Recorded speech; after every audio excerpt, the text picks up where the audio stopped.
میں نے مولوی صاحب سے کہا مولانا میرا ایک سوال ہے، ایک پاکستانی نوجوان میری عمر کا جس نام شہرت کا تصور بھی نہیں کر سکتا، وہ سب کا سب میرے پاس موجود ہے،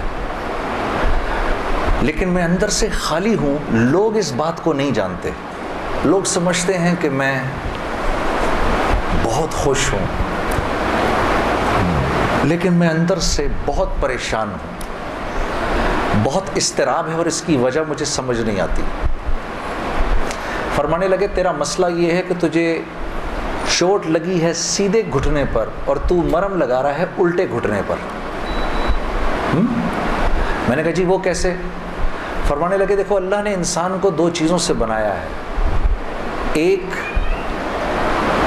مٹی سے بنایا ہے، ایک جسم سے بنایا ہے جو کہ مٹی کا بنا ہوا ہے، اور ایک روح ہے جو اللہ کا امر ہے۔ ٹھیک؟ تو جسم کیونکہ مٹی کا ہے اس لیے اللہ نے اس کی ہر ضرورت کو مٹی میں رکھا ہے۔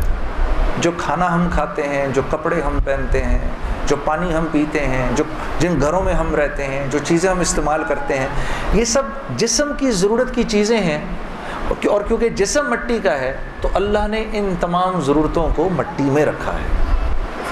روح اللہ کا امر ہے، یہ آسمانوں سے آئی ہے تو اس کی خوراک بھی آسمانوں پر ہے، زمین میں نہیں ہے۔ پھر فرمانے لگے اگر میں تم کو سونے کے ایک محل میں بند کر دوں اور 4 دن کھانے کو نہ دوں تم کیا کرو گے؟ میں نے کہا ظاہر سی بات ہے میں چیخوں گا کہ مجھے کچھ کھانے کو دو۔ کہا بس یہی حال تیری روح کا ہے کہ تیرا جسم اچھے اچھے کپڑے پہنتا ہے، بڑی بڑی گاڑیاں چلاتا ہے، اچھے اچھے محلوں میں رہتا ہے، اور تو اپنے آپ کو سیٹسفائی کرنا چاہتا ہے، لیکن اندر تیری روح جو ہے وہ بھوکی ہو کے جب چیختی ہے تو تیرے سر میں درد ہوتا ہے، تو اس روح کی بھوک کا بھی تو علاج کر۔ تو میں نے کہا اس کی خوراک کہاں ہے؟ کہا یہ آسمانوں سے آئی ہے تو اس کی خوراک بھی آسمانوں پر ہے، زمین میں نہیں ہے۔ اور دل کے سکون، چین اور اطمینان کا تعلق اس مٹی کے بنے ہوئے جسم سے نہیں ہے بلکہ اس آسمان سے آئی ہوئی روح سے ہے۔ تو میں نے کہا اس کی غذا کیا ہے؟ فرمانے لگے اس کی غذا اللہ کا کلام ہے، اللہ کے حکم ہے، اس کی غذا نبی کی زندگی ہے، نبی کے طریقے ہیں، نبی کی سنت ہے۔ وہ جب تک اس کو ملیں گے نہیں یہ بھوکی رہے گی، اور جب یہ بھوک کر چیخے گی تو پھر تم تو مسلمان ہو، تمہیں تو پتہ ہے، غیروں کو تو پتہ نہیں، وہ دماغ کی اس چیخ کو سلانے کے لیے کبھی شراب پیتے ہیں، کبھی نشے کرتے ہیں، لیکن یہ تو جب تک روح بھوکی ہے اس وقت تک اندر سے تم مضطرب رہو گے، سکون چین نہیں ملے گا۔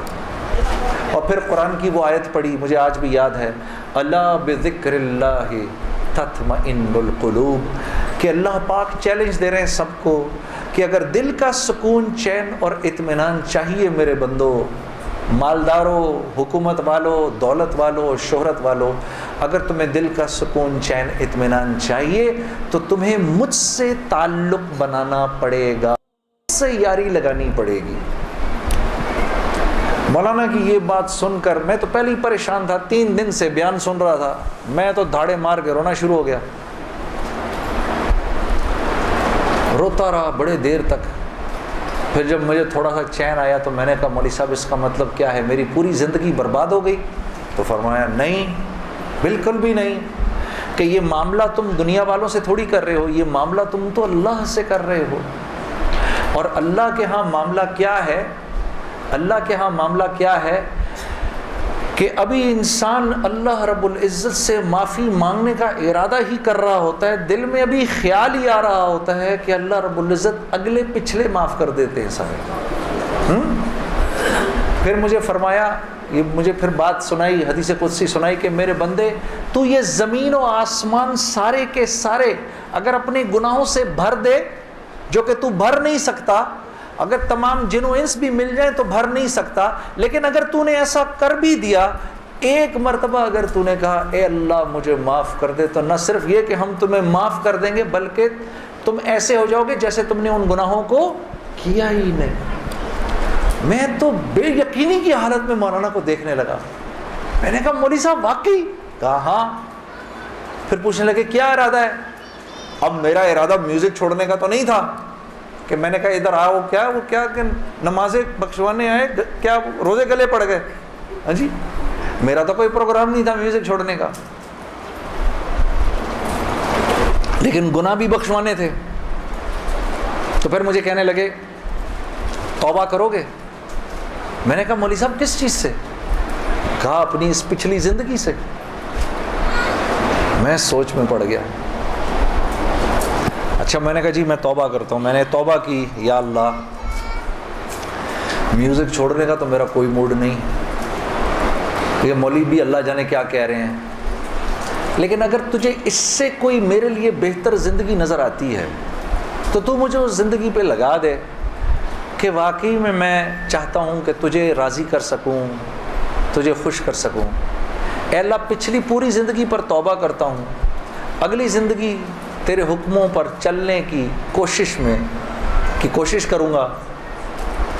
اگر تو واقعی ایسا ہے جیسا یہ مولوی صاحب فرما رہے ہیں تو تو مجھے معاف کر دے. میں نے کہا توبہ کر لی. مولوی صاحب نے کہا اب کیسا محسوس کر رہے ہو؟ میں نے کہا جی بہت ہلکا. پھر میں نے کہا لیکن مولوی صاحب بات تو یہ ہے کہ اگر میرے پچھلے سارے معاف ہو گئے اور اس پر اللہ نے اگر جنت دی تو میری تو بہت ہی بڑی جنت ہوگی، آپ سے بھی بڑی. تو فرمانے لگے نہیں بیٹا اتنی جلدی نہ کرو، تمہیں وصول تو ہم ہی نے کیا ہے، جو تجھے ملے گا اس سے تو بڑا ہمیں ملے گا ہی ملے گا. ہاں،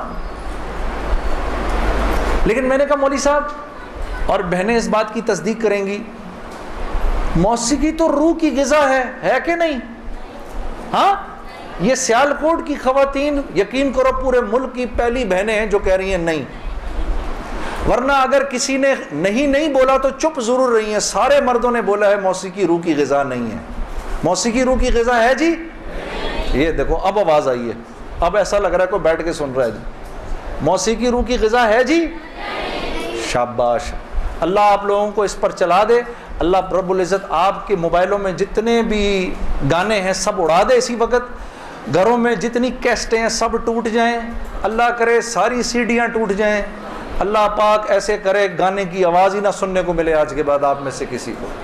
یہ سوچ لو آمین قبول ہو جائے گا. اب سوچ کے بولنا آمین.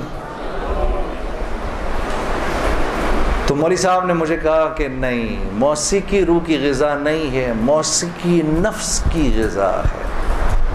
موسیقی کس کی غذا ہے؟ نفس کی. یہ واقعی نفس کی غذا ہے، اور یہ ایسا زہر ہے یہ جب اندر جاتا ہے تو پتہ ہی نہیں چلتا کہ نقصان کتنا کر گیا ہے. ٹرائی نہ کرنا، لیکن آپ کہیں جا کر اللہ کی بات سنیں، اس کے بعد جا کر 5 منٹ کا گانا سنیں، ساری صفائی ہو جائے گی، سب اندر ساری صفائی ہو جائے گی. میں یہ نہیں کہ بعد میں مجھ سے لوگ پوچھتے ہیں حلال ہے حرام ہے، اس کے لیے تو یہ مولوی بیٹھے ہوئے ہیں نا، ان سے پوچھو. میں آپ کو وہ بتا رہا ہوں جو ہوتا ہے، میں آپ کو وہ بتا رہا ہوں جو ہوتا ہے کہ یہ انسان کو بے باک کر دیتی ہے. مجھ سے کسی نے پوچھا بھائی اپنے ملک کے لیے گانا، میں کبھی اپنے ملک کے لیے گانا وہ ایک اور چیز ہے. میں ان گانوں کی بات کر رہا ہوں جن کو عام طور پہ لوگ سن رہے ہوتے ہیں بازاروں میں. ہاں، اور پھر کہتے ہیں اس کے سننے میں کیا ہے. ارے یار میں کیا بتاؤں آپ کو کیا ہے. خدا کی قسم اگر وہ زندگی اس زندگی سے بہتر ہوتی مجھے کیا تکلیف تھی. مجھے ایک ساتھی کہنے لگا اب تو آپ کے لیے اس زندگی کی طرف جانا بڑا مشکل ہے. میں نے کہا کوئی مشکل نہیں، گلا تو وہیں کا وہیں ہے، گا سکتے ہیں، لیکن اب اس زندگی کی طرف جانے سے بہتر لگتا ہے کہ میں آگ میں چھلانگ مار دوں. کہ وہ اس قدر خطرناک زندگی، وہ اتنی ایک یقین کرو پوری، صرف گانا نہیں ہوتا، وہ ایک پوری زندگی ہے. وہ ایک پوری زندگی کا نام، جیسے یہ ایک پوری زندگی کا نام ہے نا، صرف دعوت کے 2 بول نہیں ہیں. ہاں، میرے دوست مجھ سے لڑتے تھے، یار تو ادھر گانا گا ادھر جا کے اذان دے دے. ارے میں نے کہا نہیں ہوتا ایسے نہیں ہوتا بھائی. گانا گانے والے کو تو اذان کی آواز سے نعوذ باللہ نعوذ باللہ نعوذ باللہ کرائیت آتی ہے. کراہیت آتی ہے. مجھے یاد ہے ہم کانسرٹ کر رہے ہوتے تھے اور مغرب کی اذان اگر ہوتی تھی، یقین کرو وہ کیونکہ وہ تو دعوت کے بول ہیں نا، ادھر تو ایک غلط کام ہو رہا ہے نا، وہ تو دعوت کے بول ہیں. وہ دعوت کے بول جب ہمیں سنائی دیتے تھے تو وہ ہمارے سینے کو پھاڑ کے نکل جاتے تھے. ایسے تھوڑی ہوتا ہے. یہ کوئی کھیل مذاق ہے کیا؟ یا یہ کوئی ٹی وی کا پروگرام ہے کہ جس میں ایکٹنگ ہو رہی ہے کہ نہیں بھئی ادھر جا کر اذان دے دی، ادھر جا کے گانا گا دیا، ادھر جا کے اذان دے دی. ایسے نہیں ہوتا. اور پھر اللہ کے نیکی کے کام کرنے کی تو اللہ کی طرف سے توفیق ملتی ہے میرے دوستو. ہاں، عمل صالح کرنے کی تو توفیق ملتی ہے. یہ ایسے ہی تھوڑی کو میرا مطلب ہے خالہ جی کا کھیل ہے کہ 95% نماز نہیں پڑھ رہا اور 5% نماز پڑھ رہا ہے. کیوں ہے ایسا؟ سب کیوں نہیں پڑھ رہے؟ من جانب اللہ توفیق ملتی ہے. ویڈیو کے نیچے سبسکرائب کے بٹن پہ کلک کریں، بیل کے آئیکن پہ کلک کیجئے تاکہ ہر نئی ویڈیو کی نوٹیفیکیشن آپ کو مل جائے، اور تھمز اپ کا بٹن دبا کر اس ویڈیو کو لائک کریں.